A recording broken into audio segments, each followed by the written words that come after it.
latihan dulu, ya kan? Menguras fisik, energi, tenaga, biaya, hasilnya indah. Tapi ada jalan cepat untuk mendapatkan itu. Nih aksesnya, bangun kepada Allah.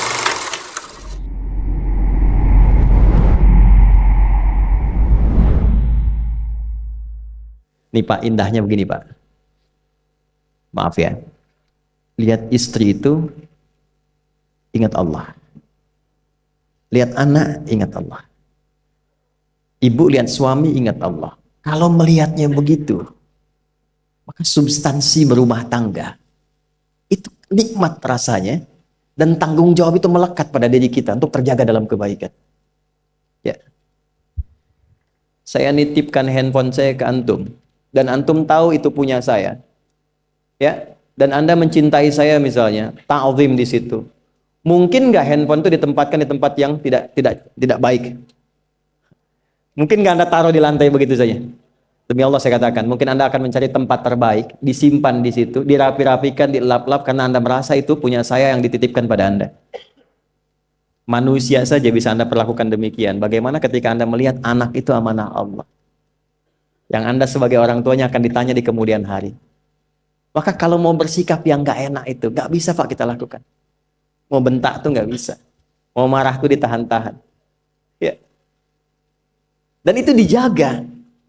Lihat istri sebagai amanah Allah itu beda caranya dengan hanya melihat kemanusiaannya saja. Istri melihat suami sebagai amanah Allah akan lain. Ya. Makanya akan selalu sempat dan optimal merawat istri sendiri dibandingkan lihat-lihat istri orang. Begitu sebaiknya. Ibu pun tidak harus berharap, kenapa ya suami saya nggak seperti Ustadz? Harapan yang sia-sia. Sudah ada turunan hikmahnya. Nah itu ada latihannya. Latihannya apa? Alladzina yadhkurunallah, zikir.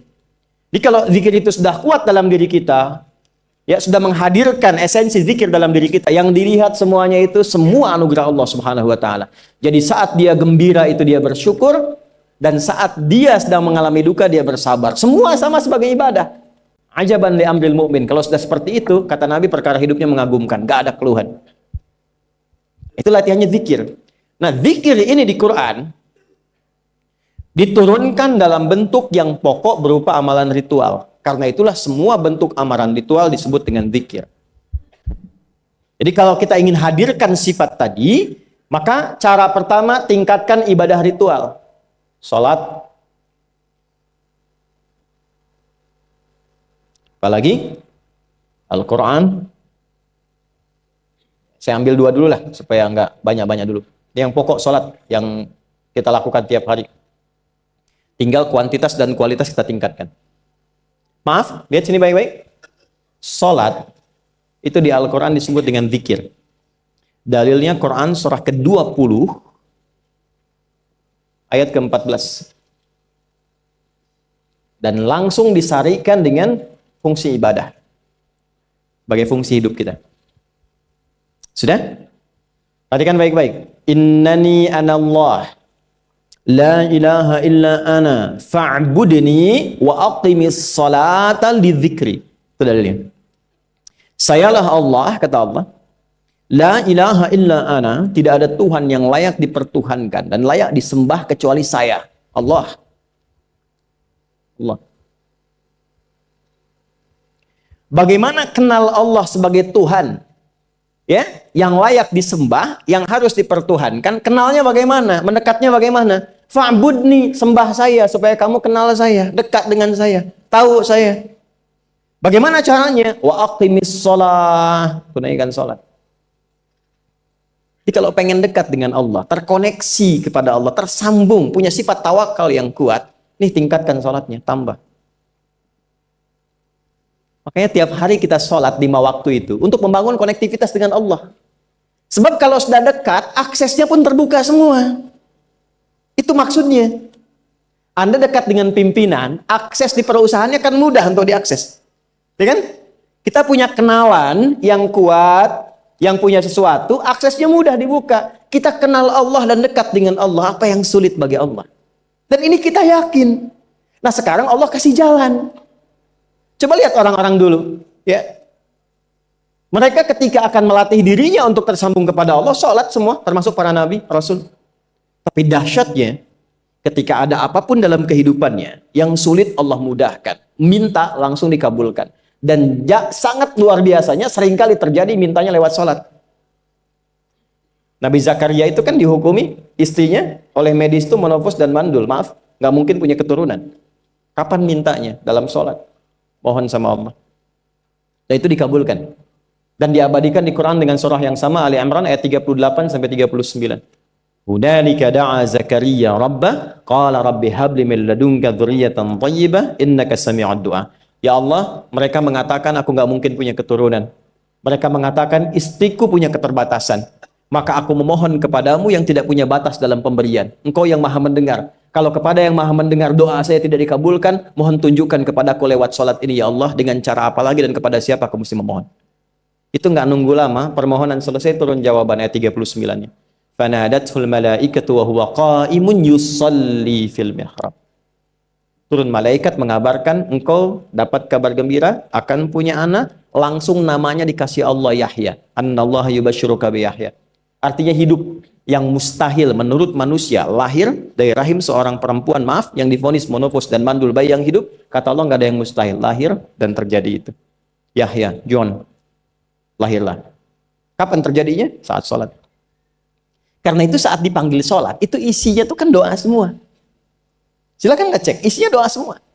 Dari mulai takbir, sujud sampai salam, isinya doa semua. Dan itu konektivitas kita dengan Allah, minta. Kapan itu bisa terkabul dengan cepat doanya? Kapan selesai urusan kita? Kalau koneksinya bagus. Makanya disebutnya zikir, yang terhubung, yang nyambung.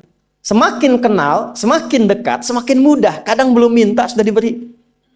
Ada yang orang belum berucap, Allah sudah berikan.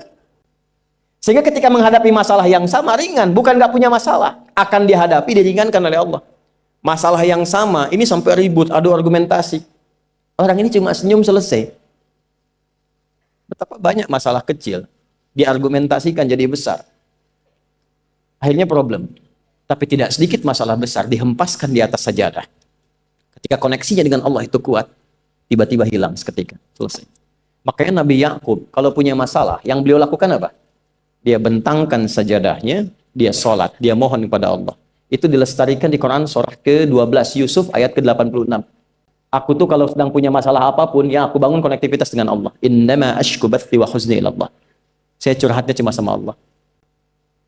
Ini Pak, ini bagian pertama. Nah, jadi kalau ingin semakin kuat, sampai ada masalah diringankan, mau kerja dibukakan pintunya, itu ada jenisnya. Yang pokok ada 5 waktu, 17 rakaat. Yang detil itu ada pada sunnahnya. Dan itu hebatnya dalam Islam. Dijelaskan caranya, disebutkan tujuannya, dan diterangkan hikmahnya. Contoh, kita sekarang jam berapa? Jam 9.20. Di waktu saat ini ada waktu sholat disebut dengan sholat duha. Duha itu dibagi 3. Ada awal duha, penguat zikir, pengganti seluruh bagian zikir di tubuh kita, yang disebut dengan syuruk. Itu kurang lebih jaraknya 1 jam setelah subuh. Jadi kalau tadi 4.45, ya 5.45 menjelang jam 6 itu masuk syuruk. Setelah itu masuk ke jam 8 sampai ke kurang jam 10 itu pertengahan duha. Pertengahan duha. Apa fungsinya? Di antaranya mempermudah rizki. Di antaranya. Bilangannya berapa? 2 sampai 4 rakaat bisa dikerjakan. Ya, dan harapannya apa? Bukan pada rizkinya. Ya, jadi jangan sampai motifnya cuma sekedar keduniawi, kurang tepat. Kenalkan kepada Allah, nanti biarkan janji yang disampaikan oleh lisan Rasulullah itu terjadi. Ya, jangan pada rizkinya, ini terbatas, cuma sampai situ. Tapi kalau kita minta sama Allah, dikasih jalannya itu dari sisi yang tidak kita duga. Anda berhitung, Allah kasih hitungan. Anda tak berhitung, Allah kasih apa yang tidak pernah Anda hitung sebelumnya. Itu poinnya.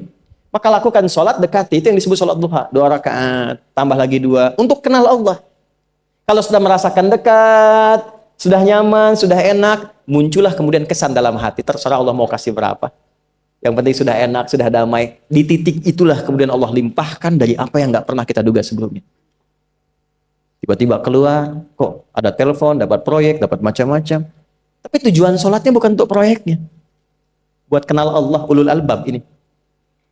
Kalau cuma pengen lancar, baru serabutnya. Kalau cuman pengen lulus proyek, itu baru daging luarnya. Ulul albab itu kenal Allahnya, sehingga dia tahu akses intinya tuh itu. Itu poinnya. Dan gak mahal. Emang kalau sholat duha di Anur bayar, Pak? Pakai biaya. Baiknya luar biasa. Sudah? Satu. Kalau mau lagi misalnya, ini yang paling dahsyat nih. Dibimbing kita sampai ke posisi terbaik di apapun itu. Jadi ayah terbaik, ibu terbaik. Ya, jadi karyawan strategis, di militer terbaik. Terbaik tuh gini, di tempat terbaik yang memuliakan tuh makom namanya. Makanya kuburan sering disebut makam kan? Ya kan? Maksudnya apa? Maksudnya Anda selama hidup berkaryalah yang baik, ibadah yang benar, sehingga Anda wafat pun terhormat. Ya, kata makom itu pertama kali di Al-Baqarah ayat 125, makom Ibrahim. Ya. Ketika Allah sampaikan dalam Al-Qur'an, didapatkan di situ makom Ibrahim, wa idz ja'alnal baita matsabatan lin-nasi wa amna wattakhidhu min maqami Ibrahim. Makanya kalau kita tawaf, itu dari mulai Hajar Aswad kan sampingnya dekat sekitar 5 meter ada makom Ibrahim kan? Itu tapak kaki pertama beliau meninggikan pondasi Ka'bah, dan di situ diabadikan kemuliaannya sampai beliau wafat. Dikenal sampai sekarang. Ya, setelah sekian abad. Jadi kalau kita ingin terhormat dan masih dikenang sampai kapanpun, itu makom namanya. Tapi ada cara yang lebih hebat. Anda di posisi itu, lawan pun mengakui memang Anda yang pantas ada di situ. Itu namanya makom mahmuda. Makom mahmuda. Siapa yang bikin urutan 100 tokoh paling berpengaruh di dunia? Siapa? Saya tanya, yang nulis siapa namanya? 100.000? 200.000? Dia mencari langsung di Google tuh. Lambat mas, waktu habis. Michael Chart. Dia yang nulis, maaf ya. Urutan pertamanya siapa? Muhammad SAW. Yang nulis itu muslim atau bukan? Kok bisa tergerak hatinya untuk menempatkan seorang nabi muslim di tempat pertama? Saya tanya begini, kenal Abu Jahal nggak? Ya Allah, makin siang nih, nggak fokus nih. Saya kira cuma di Bengkali saja yang kenal Abu Jahal, sini kenal juga. Baik, Abu Jahal itu, apakah orang ini tidak kenal Nabi? Orang ini tahu, kalau saya sebut orang ini berarti kurang bagus ya. Kalau saya sebut beliau berarti baik ya. Abu Bakar saya sebut beliau, Abu Jahal orang ini. Maksudnya Abu Jahal. Apakah orang ini tidak tahu kalau Nabi itu mulia? Nabi unggul. Nabi hebat kan? Jadi mengakui sebetulnya Nabi unggul. Dan gulat dengan Nabi itu dalam olahraga kalah. Dia tahu Nabi itu kuat. Ya. Di dalam cinta juga tahu Nabi paling unggul. Abu Jahal melamar Sayyidah Khadijah ditolak, Nabi nggak lamar, Sayyidah Khadijah minta dilamarin. Ya. Dari sejak itulah dia nggak mau tahu semua yang dari Nabi, pokoknya semua harus jelek. Walaupun dia tahu itu baik. Nggak kenal, sampai nggak menanamkan pada dirinya nggak ingin kenal kebaikan Nabi. Nggak ingin kenal pada sesuatu, itu jahlun namanya. Jadi kalau ada mbahnya yang paling bodoh, yang nggak pengen tahu, itu Abu Jahal namanya. Maka sejak saat itu orang ini disebut dengan Abu Jahal. Tapi Abu Jahal pun itu meyakini kebenaran, kekuatan Nabi, cuman karena iri saja. Gitu. Tapi dia nggak bisa nolak. Menilai seseorang di tempat terbaik yang kita nggak bisa nolak dan mengakui memang dia orang yang terbaik, itu namanya makom mahmuda. Tahukah Anda? Jalan untuk mencapai makom mahmuda itu nggak akan mungkin kita dapatkan kecuali mendekati yang punya semua makom, yaitu Allah Subhanahu wa Ta'ala. Dan jalannya lewat sholat. Itu lewat sholat. Tapi karena ini levelnya istimewa, tingkat tertinggi, ya prajurit pengen jadi komandan terhebat yang diakui, nggak ada orang nyoal. Di kepolisian pengen jadi pimpinan yang baik dan semua mengakui sehingga nggak ada yang nyoal.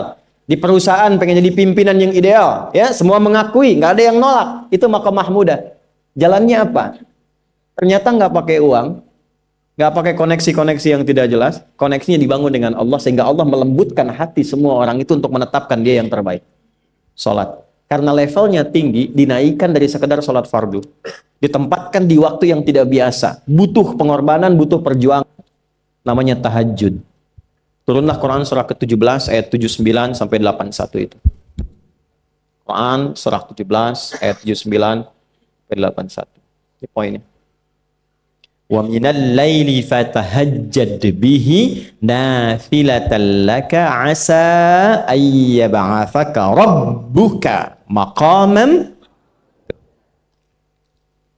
Ini kan terjadi keanehan kan, ironinya.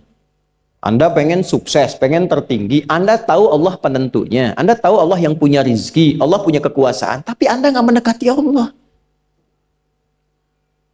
Terus yang dipakai cara-cara salah, kenapa harus korupsi? Kenapa harus nyogok? Kalau SK-nya nggak Allah tetapkan, nggak akan turun juga. Dan sudah hukum, kalau ayah berbuat maksiat, itu anak istri pasti kena. Itu udah hukum. Makanya saya mohon deh, ya para ayah itu kalau mencari nafkah, cari yang benar. Kasihan anak Anda yang di SD. Harus berhenti sekolah. Maaf, bukan anak Anda, maksud saya anak orang lah. Kenapa harus korupsi? Maka ketika ada tawaran sogokan yang nggak bagus, tuh yang dibayangkan tuh itu bukan cuma proyek jalan dapat uang banyak, tuh anak-anak tuh bahaya. Ke sekolah disebut anak koruptor, sedih. Istri nggak sanggup keluar belanja. Tuh pikirkan, itu sudah hukum. Sudah hukum. Anak juga begitu. Kalau mau berperilaku, ingat orang tua. Sebab ketika tidak baik, orang tua pasti kena. Anak di sekolah berantem, yang dipanggil siapa? Tuanya. Itu selalu terikat. Di rumah tangga itu selalu begitu. Karena nafas itu terikat. Semua saling mengikat. Babnya itu jelas. Nah, balik ke sini. Kalau ingin tingkat yang tertinggi, dekati pemiliknya Allah. Ini. Makanya tuh harus punya itu. Itu ringan kalau sudah punya itu tuh Allah. Saya punya Allah. Kita mau apa? Takut hidup. Nabi ditodong pakai pedang. Siapa yang menyelamatkan Muhammad sekarang? Ringan Nabi jawab, Allah. Jatuh pedang. Dibalik, kamu siapa yang menyelamatkan kamu? Bingung. Dan punya Allah itu luar biasa. Nah, ini yang harus tanamkan pada jiwa. Punya Allah sebagai Tuhan. Kalau sudah dekat, kenal, baik dengan itu, akses mudah semua. Dan yang paling indah itu apa? Menerima apa yang Allah tetapkan. Hari ini nggak dapat, alhamdulillah. Saya masih dikasih jalan. Alhamdulillah, besok belum dapat. Ada akumulasi, paham. Paham. Nah, itu nggak mungkin bisa dapat rasa itu. Salah satunya, ikhtiarnya apa? Nih, tahajud. Dan hebatnya, kenapa sholatnya disebut tahajud? Tidak disebut sholat hajat. Ada hajat, ada tahajud, beda. Hajatun, hajada, hajadun, ada tahajjada ya tahajjud, tahajud. Beda. Tahajud, di situ aja. Ini sengaja nggak saya hapus nih. Mana staf saya? Oh, foto nih ya. Saya hafal insya Allah. Tahajud. Asalnya dari kata hajada, begini, ha, jim, dal.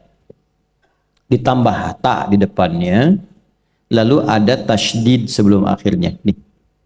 Ini akarnya 3 huruf, ha, jim, dal. Hajada itu asalnya bangun dari tidur malam. Tidur dulu, lalu bangun setelah itu. Itu hajada. Pelan-pelan. Paham sampai sini? Kita teruskan. Kalau kita ingin berusaha untuk bangun, mengoptimalkan diri untuk bangun, maka tambahkan tak di depannya. Berusaha untuk mendapatkan atau mencapai sesuatu. Kalau yang kita akan lakukan itu tidak mudah, nggak gampang bangunnya, sehingga butuh rencana, butuh persiapan, ya kan? Maka tambahkan tasydid sebelum huruf akhirnya. Dari kata syiddah, apa yang mau dikerjakan ini nggak mudah. Memang pengen bangun itu jam 3. Tapi kan nggak tiba-tiba ujuk-ujuk bangun jam 3, belum tentu. Ya kan? Kita harus rencanakan dulu supaya bisa bangun, saat bangun tuh siap, bukan cuma bangun. Bangun jam 3, salatnya 4:30, ya kan jauh. Maka untuk bangun jam 3 itu butuh persiapan, nih syiddah. Maka rencanakan. Pasang alarm 3 kali. Misal yang ikhtiarnya jam 2, jam 2.15, jam 2.30. Alarm jam 2 untuk mematikan alarm yang kedua. Gitu kan? Yakin saya Anda kalau pasang alarm malam tuh nggak satu, yakin? Bangun, ceklek, mati. Minimal ingat akan ada alarm berikutnya kan? Nah, itu tak. Allah itu sudah tahu modus-modus kita itu. Karena Ali Maha mengetahui. Detailnya kan kita lakukan kan Allah sudah tahu. Alarm yang kedua membangun kesadaran paripurna. Peringatan kedua. Kalau pengen bangun, enggak tertidur. Maka ketika sampai pada alarm ketiga, sudah sadar kita. Oh. Bapak Bu, alhamdulillah. Lebih baik telat daripada enggak sama sekali. Bangun. Nah, ini. Kalau kita tarik ke implementasi hidup, pengen level tertinggi itu butuh perjuangan. Latihan dulu, kan? Menguras fisik, energi, tenaga, biaya, hasilnya indah. Tapi ada jalan cepat untuk mendapatkan itu. Nih aksesnya bangun kepada Allah. Gitu. Kalau kita tingkatkan ini, itu luar biasa. Jadi itu. Jadi. Nah, kalau ini terus ditingkatkan, terus tingkatkan, nanti membangun value yang terasa. Ada nilai-nilai yang terasakan, kita merasa lebih dekat dengan Allah. Yang biasanya tadi dipanggil azan baru ingat sekarang, baru selesai subuh udah ingat isya. Nanti isya bagaimana? Gitu kan urutkan. Tapi tetap zuhur juga, zuhur, asar, maghrib, isya. Waktunya kenal jam berapa. Bahkan dipetakan, saya nanti akan ke sini, masjid yang terdekat di situ. Jadi lihat peta itu, ya lihat peta jalan. Saya nggak sebut nama supaya nggak endorse. Itu lihat peta jalan. Itu dia petakan, saya akan sampai di situ jam berapa, durasinya berapa, masjidnya di mana. Kalau tertinggal di situ, di sini saya sholat Jumatnya. Sampai ke situ.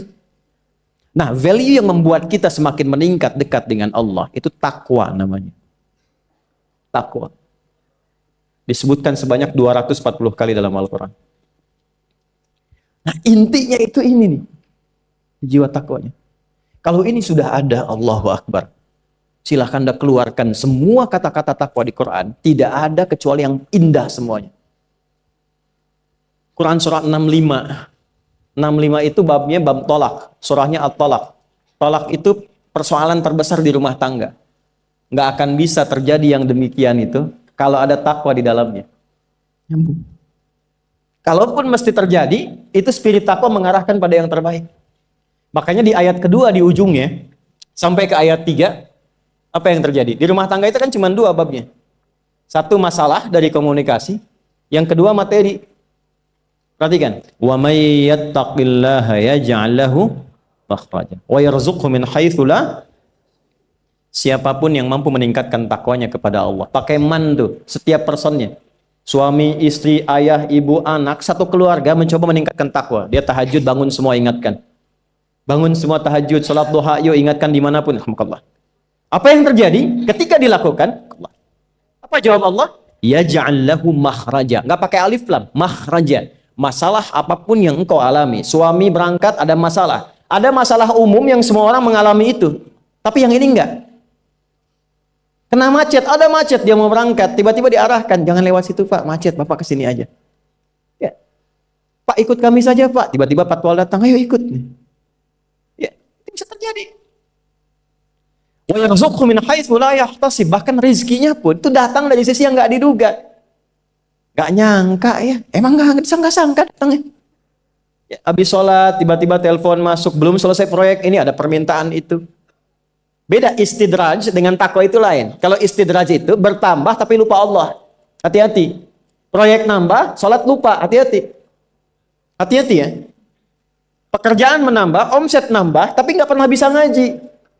Nggak pernah mampu sholat. Hati-hati itu.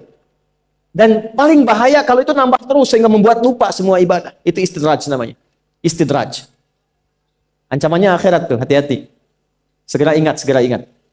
Tapi kalau semakin nambah, semakin ingat Allah, itu anugerah. Karena Allah telah menilai hamba ini paham menjalani kehidupan, sehingga dia ngerti. Makanya Utsman, Abdurrahman bin Auf, setelah masuk Islam, hartanya makin nambah.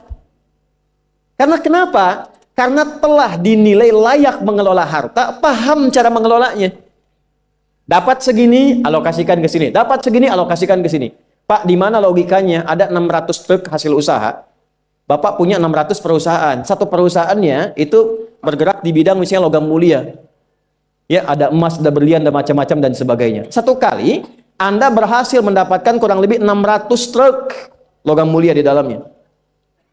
Mau datang kemudian ke tempat Anda di jalan. Tiba apa yang terjadi? Ada komen tetangga kepada Anda. Misal, komennya nggak langsung, cuma ke teman tetangga Anda dengar. Waduh, Pak Asep hisabnya luar biasa kayaknya ya.